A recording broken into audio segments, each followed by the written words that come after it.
Hello student, welcome to my channel RK Bio Versatile. I am Reshma Kapoor, assistant professor in botany. आज genetics series 3 में हम genetics के कुछ और इम्पॉर्टेंट एमसीक्यूज़ को स्टडी करेंगे जो नीट और रीट के साथ में पीजीटी, टीजीटी और जेआरएफ के सेक्शन बी के लिए इक्वली इम्पॉर्टेंट हैं। आप भी अपने पेन पेंसिल लेकर कॉपी लेकर तैयार हो जाइए, आंसर्स को टिक करिए ताकि सेल्फ एनालिसिस कर सके कि जेनेटिक्स को लेकर आपकी कितनी तैयारी है। तो चलिए स्टार्ट करते हैं स्टूडेंट। हमारा जो फर्स्ट क्वेश्चन है, निम्न में से कौन सा एक आनुवांशिक विकार है, जेनेटिक डिसऑर्डर है। बिल्कुल लाइन टू लाइन आया हुआ क्वेश्चन है।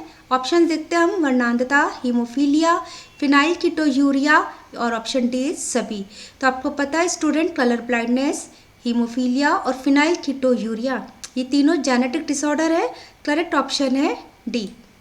नेक्स्ट क्वेश्चन 2, एक सामान्य स्त्री का विवाह रंजकहीन पुरुष से होता है।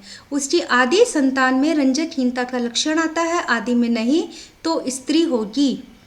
स्टूडेंट, जो ये एल्बिनिज्म या रंजकहीनता है एक रिसेसिव एलील के कारण होने वाला रोग है, ठीक है। और जब ये रिसेसिव एलील अपनी होमोजाइगस कंडीशन में होता है तभी ये डिसऑर्डर दिखाई देता है, तभी ये रोग होता है। तो पुरुष यहाँ पर दिया हुआ है रंजकहीन है, इन दैट मीन्स पुरुष में ये रोग के जो एलील है वो होमोजाइगस है और स्त्री का उसकी सामान्य दिखने वाली स्त्री से विवाह हो रहा है, तो आदि संतान में रंजकहीनता का लक्षण प्रेजेंट है। तो स्त्री कैसी होगी अगर आदि में नहीं है? तो स्टूडेंट, सबसे पहले ये रिसेसिव एलील है, यानी कि अप्रभावी है, ठीक है।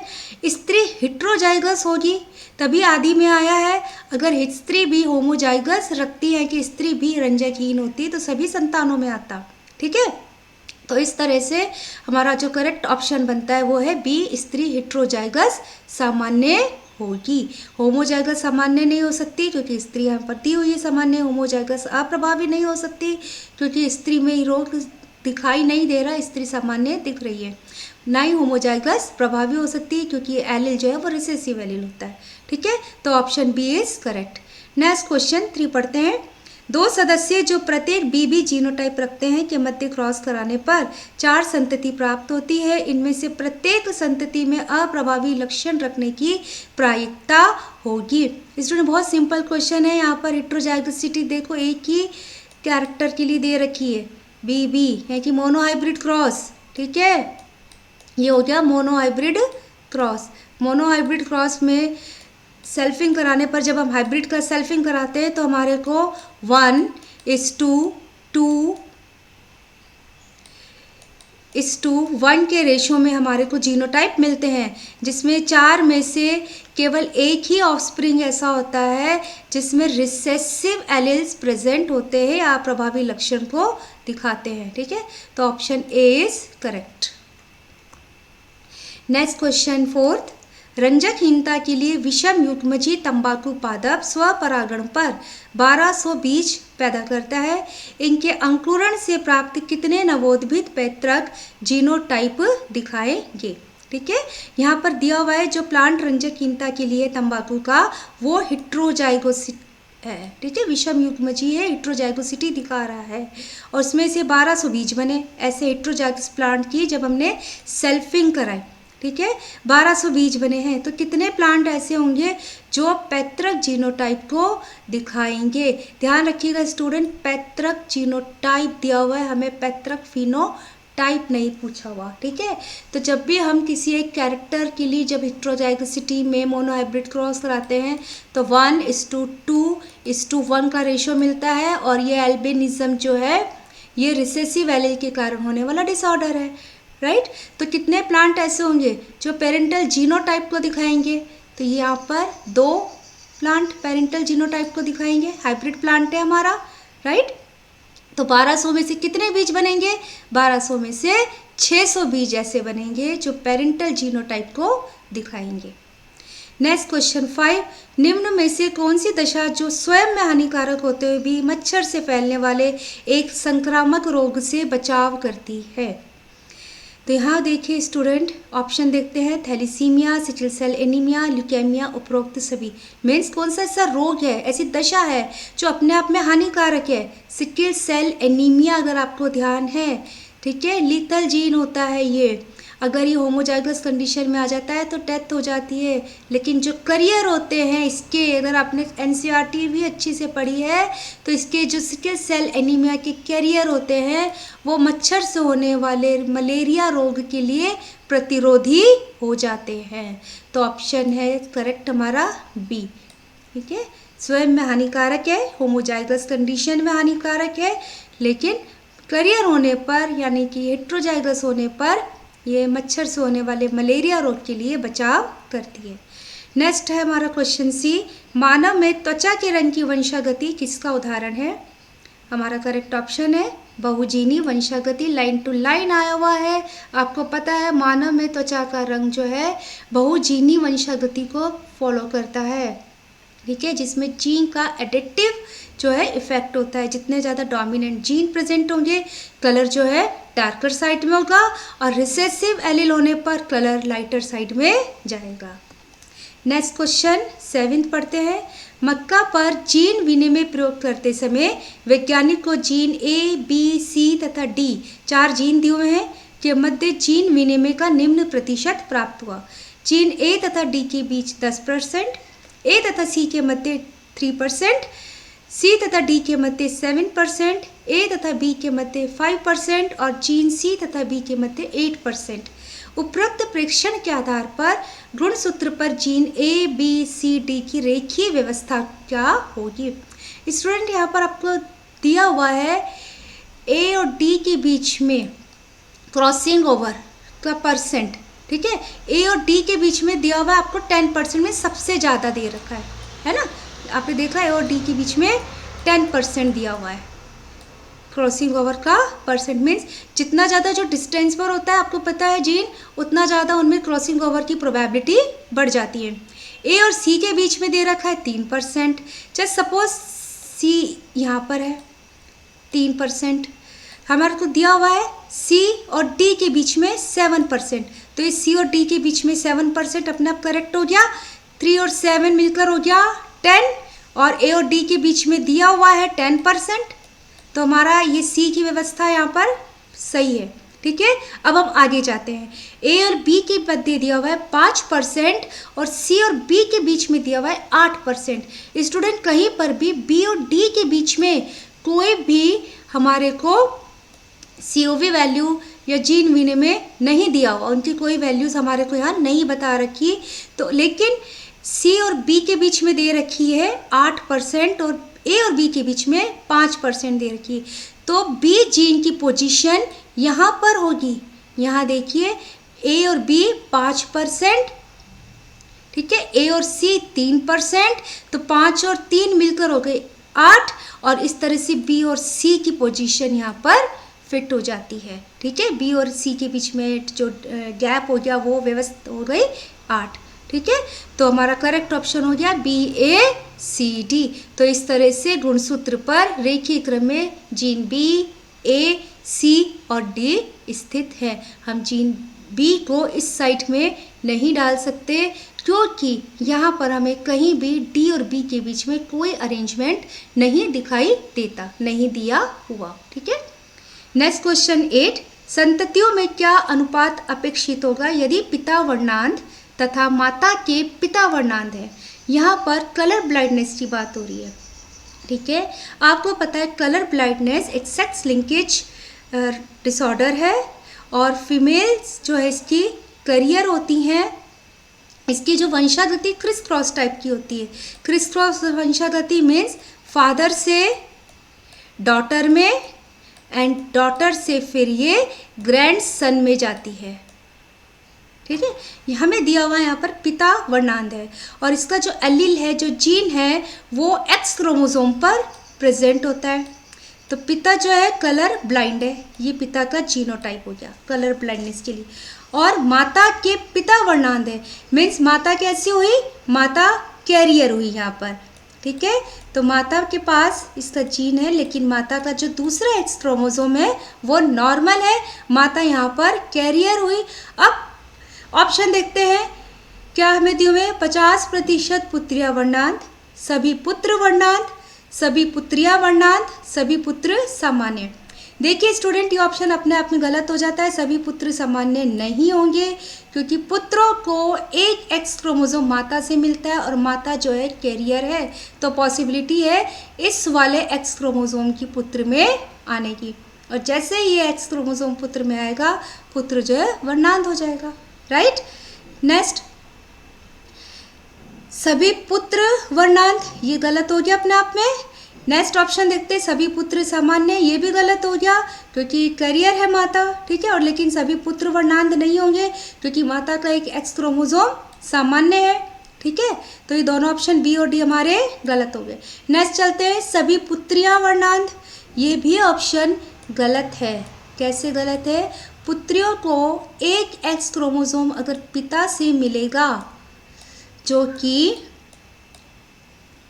जीन को रखता है, कलर ब्लाइंडनेस के जीन को रखता है, लेकिन दूसरा एक्स क्रोमोसोम माता से जो मिलेगा उसकी संभावना पूरी ये है कि 50% ये जीन मिल जाए, तो पुत्रियां जो है करियर हो सकती हैं, लेकिन सभी पुत्रियां वर्णांध नहीं हो सकती।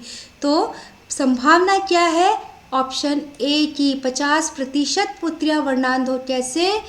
जस्ट सपोज पिता का ये जो एक्स क्रोमोसोम है जीन वाला, उसका फ्यूजन माता के इस वाले एक्स क्रोमोसोम से हो, तो चांसेस हैं कि 50% पुत्रियां करियर हो और 50% पुत्रियां रोगी या कलर ब्लाइंड हो।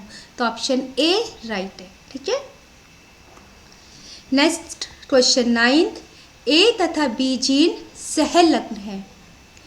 ए बी डोमिनेंट दिया हुआ है, ए बी रिसेसिव जीन, किसी कैरेक्टर के लिए दो जीन दे रखी है ए बी जो अपने डोमिनेंट और रिसेसिव फॉर्म में है, ए जीनोटाइप कॉम्बिन ये दिया हुआ है, तथा ए बी जिसमें दोनों जीन जो है रिसेसिव है, एक ही कॉम्बिनेशन दिया हुआ है। इस तरह के जीनोटाइप वाले जनकों के बीच में संकरण से कौन से जीनोटाइप वाली संतति मिलेगी? अब यहाँ पर स्टूडेंट हेट्रोजाइगोसिटी कितने पर दे रखी है हमारे को? 2 में। तो आप फटाफट से कह सकते हैं कि हमारे को 4 प्रकार के गैमेट मिल गए, यहाँ 1 प्रकार का गैमेट। वो हमसे पूछ रहा है कितने कौन से जीनोटाइप वाली हमारे को संतति मिलेगी।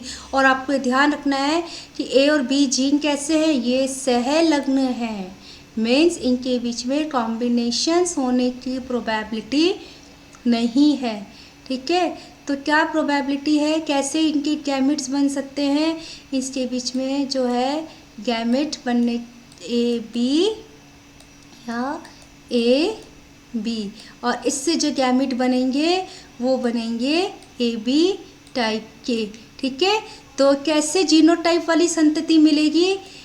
या तो इस टाइप से कि दोनों डोमिनेंट और दोनों रिसेसिव ए बी बी, या फिर इस टाइप से जिसमें दोनों ही जीन जो है रिसेसिव होंगे, ठीक है, small A B B, right.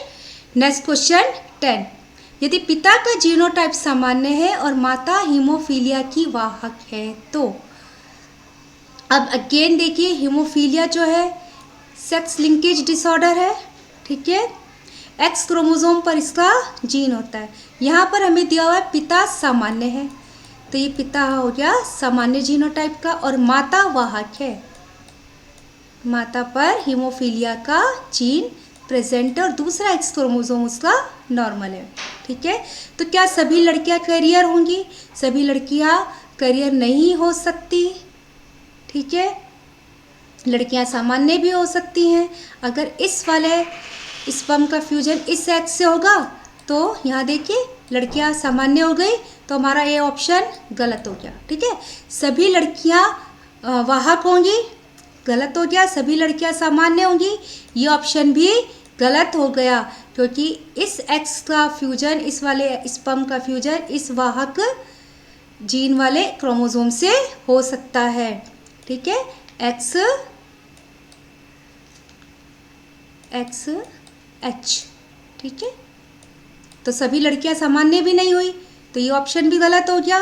50% लड़कियों को सक्रिय रोग हो सकता है, बेटा आपको पता है कि रोग तभी होगा जब लड़कियों में, यहाँ लड़कियाँ दे रखा है, जब लड़कियों में दोनों ही एक्स क्रोमोसोम पर हीमोफीलिया का जीन प्रेजेंट हो, और एक एक्स क्रोमोसोम आपको पता है पिता से आता है और एक माता से आता है, तो पिता का एक्स क्रोमोसोम तो सामान्य है, तो ये ऑप्शन गलत हो गया। 50% लड़कियों को सक्रिय रोग हो सकता है, क्या बचा? 50% लड़कों को सक्रिय रोग हो सकता है, ये ऑप्शन सही है। लड़कों को देखिए वाई क्रोमोसोम पिता से आया, पॉसिबिलिटी है कि इस स्पर्म वाले जो है गैमेट, जो वाई का फ्यूजन इस वाले करियर वाले एक्स क्रोमोसोम से हो, ठीक है।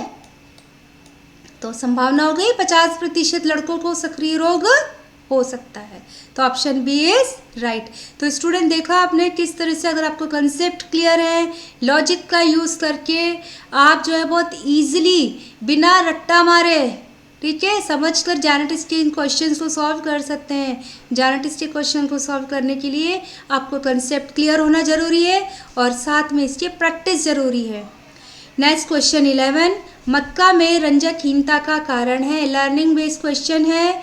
घातक जीन प्रभाव रोगाणु से नहीं होता, रंजकहीनता प्रकाश की कमी से भी नहीं होता है, खनिजों की कमी से भी नहीं होता है। ये जो है घातक जीन प्रभाव के कारण होता है। रंजकहीनता का जीन लीथल होता है।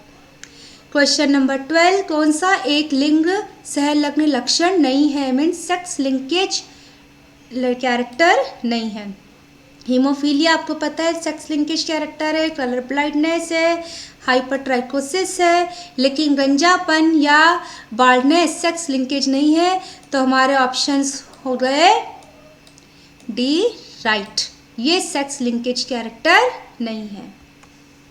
नेक्स्ट क्वेश्चन 13, लेथाइरस में पुष्पों के बैंगनी रंग को प्राप्त करने के लिए प्रभावी जीन सी तथा पी होना आवश्यक है। सी डोमिनेंट और पी भी डोमिनेंट। एक हमें जीनोटाइप दे रखे हैं पेरेंट और पेरेंट्स के, मदर एंड फादर के। सी डोमिनेंट सी, रिसेसिव सी, डोमिनेंट पी, रिसेसिव पी का क्रॉस करा रहे हैं। सी डोमिनेंट विद रिसेसिव एले but P is here both recessive, ठीक है। तो सफ़ेद तथा बैंगनी रंग वाली संततियों का अनुपात होगा। अब यहाँ पर आपको ये देखना है सफ़ेद पहले और बैंगनी फिर, ठीक है। तो जब भी हम रेशियो निकालेंगे ना, तो करेक्ट ऑप्शन चूज़ करते हुए आपको ये देखना पड़ेगा, ध्यान रखना सफ़ेद का हमें पहले लिखना है, बैंगनी का बाद में। अब फिर से हम इस पर आते हैं कि सी और पी दोनों डोमिनेंट जीन का होना ज़रूरी है। यहाँ पर देखिए सी और पी के लिए दो जगह पर हेट्रोजाइगोसिटी दे रखी है, तो मीन से 4 टाइप से गैमिट बना लेगा। कौन कौन से बनेंगे? एक गैमिट बनेगा जिसमें सी डोमिनेंट और पी भी डोमिनेंट है। एक गैमिट बनेगा जिसमें सी रिसेसिव और पी डोमिनेंट है, ठीक है। बाकी जो 2 गैमिट बनेंगे उनमें एक में सी डोमिनेंट है बट पी रिसेसिव है, और सी एंड पी दोनों ही रिसेसिव, लाइक दिस। अब यहाँ देखिए सी पी पी, यहाँ पर सिर्फ सी पर हेट्रोजाइगोसिटी है, तो सिर्फ 2 टाइप से गैमिट बनेंगे। एक गैमिट जिसमें सी डोमिनेंट पी रिसेसिव, एंड दूसरा गैमिट जिसमें सी एंड पी दोनों गैमिट रिसेसिव, ठीक है। अब यहाँ पर आपको देखना है सिर्फ सफ़ेद और बैंगनी रंग, तो हम बैंगनी रंग को देखते हैं। बैंगनी रंग के लिए क्या चाहिए? सी और पी दोनों डोमिनेंट होना चाहिए, तो मीन्स ये वाला गैमेट जब जाएंगे ये देखिए सी और पी दोनों डोमिनेंट है। इस गैमेट का फ्यूजन अगर इस वाले गैमेट से होगा, ठीक है, तो सी पी एंड पी आ गया। यहाँ पर दोनों फॉर्म डोमिनेंट की, सी भी डोमिनेंट आ गया, पी भी डोमिनेंट आ गया, तो एक पर्पल मिल गया। देन अगेन इधर आइए, अगर इस वाले गैमेट का फ्यूजन इस कॉम्बिनेशन से होता है तो फिर से सी और पी डोमिनेंट मिल गया, मीन्स पर्पल कलर बन जाएगा। अगेन यहाँ पर आइए, अगर इस गैमेट का फ्यूजन जिसमें सी रिसेसिव है लेकिन पी डोमिनेंट है, ठीक है, अगर इसका फ्यूजन जो है इससे होगा तो स्टूडेंट ये सी डोमिनेंट बट पी रिसेसिव, लेकिन यहाँ पी हमारे पास डोमिनेंट आ गया, ठीक है। तो इस तरह से 3 पर्पल हमारे को जो है फ्लावर्स मिल जाते हैं और 5 वाइट फ्लावर्स मिलते हैं। ठीक है, तो आपको जल्दी से इनके गैमेट्स का कंस्ट्रक्शन करना है और कैलकुलेट कर लेना है कि कितने पर्पल मिलते हैं। जब पर्पल मिलने के बाद आप इजीली वाइट फ्लावर्स को निकाल सकते हैं, क्योंकि 4 गैमेट्स में बनते हैं इससे और 2 टाइप से गैमेट बनते हैं इस वाले कॉम्बिनेशन से, तो टोटल 8 टाइप्स के संतति हमारे को प्राप्त होगी। नेक्स्ट क्वेश्चन नंबर 14, ड्रोसोफिला में क्रॉसिंग ओवर मादा में होता है जबकि नर में नहीं। जीन ए तथा बी क्रोमोसोम पर 10 सेंटीमॉर्गन की दूरी पर है। यदि मादा का जीनोटाइप AB है तथा नर का जीनोटाइप AB है, मादा तथा नर ड्रोसोफिला द्वारा क्रमशः कितने प्रकार के युग्मक बनेंगे। अगेन देखिए, मादा पहले दिया हुआ है, नर ड्रोसोफिला बाद में, तो आपको कॉम्बिनेशन जो है इस गैमेट्स के इसी टाइप में देखने हैं और करेक्ट ऑप्शन इस चीज़ को ध्यान में रखते हुए टिक करना है। अब यहाँ पर आपको क्लियरली दिया हुआ है कि ड्रोसोफिला में क्रॉसिंग ओवर सिर्फ फीमेल्स में होता है। ठीक है, और ए और बी जीन जो है 10 सेंटीमॉर्गन की दूरी पर, इन दैट मीन्स इनमें क्रॉसिंग ओवर होने की चांसेस हैं, है ना। सहलग्न नहीं बता रखे, तो जब कोई जीन जो सहलग्न नहीं है, यहाँ पर देखिए तो कितने टाइप के कॉम्बिनेशंस बना सकता है, कितने टाइप से गैमेट बन जाएंगे, 4 टाइप्स के बन जाएंगे मादा द्वारा। लेकिन यहाँ पर सिर्फ 2 टाइप्स के ही कॉम्बिनेशंस जो हैं वो बनेंगे, क्योंकि इनके बीच में क्रॉसिंग ओवर नहीं होता।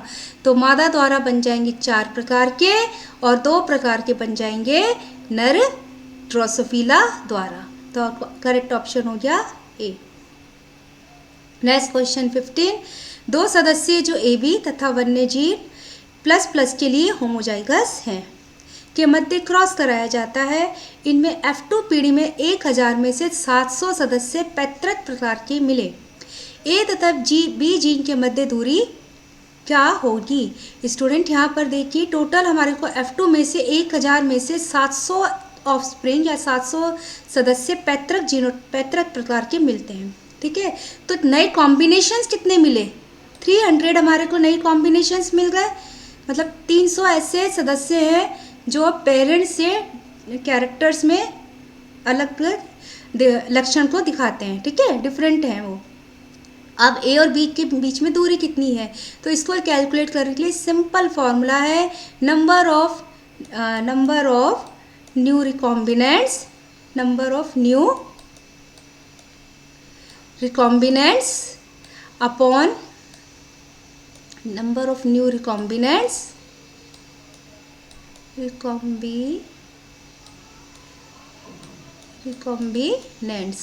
ठीक है, upon number of total offspring. ठीक है, टोटल ऑफस्प्रिंग मल्टीप्लाइड बाय 100, ठीक है। तो 700 दिया हुआ है हमारे को पेरेंटल टाइप के सदस्य हैं, मतलब 300 न्यू कॉम्बिनेशंस जो हो गए, तो 300 अपॉन 1000 टोटल ऑफस्प्रिंग दिया हुआ है हमारे को मल्टीप्लाइड बाय 100, तो आंसर आ गया हमारा 30 map unit. So option C is correct कि जीन ए तथा बी के मध्य दूरी क्या होगी, 30 मैप यूनिट की। स्टूडेंट, अगर आपको ये क्वेश्चंस अच्छे लगे हो, वीडियो अच्छा लगा हो, तो प्लीज़ मेरे चैनल को लाइक करें, शेयर करें, सब्सक्राइब करें, चैनल के साथ में जुड़े रहें। अगर आपको इसी टाइप से कुछ और क्वेश्चंस चाहिए या नोट्स की रिक्वायरमेंट है या कोई भी प्रॉब्लम है, तो आप मुझे मेल कर सकते हैं। मैं आपको आपकी मेल का जवाब दूंगी। PDF की फॉर्म में क्वेश्चन आंसर है, नोट्स हैं, वो आपको सेंड कर दूंगी। ठीक है, आप चैनल के साथ जुड़े रहें, कनेक्टेड रहें। आगे भी हम कुछ और अच्छे क्वेश्चंस को लेकर आएंगे, नए टॉपिक्स को लेकर पढ़ेंगे। तब तक के लिए अपनी पढ़ाई कंटिन्यू रखिए। All the best student.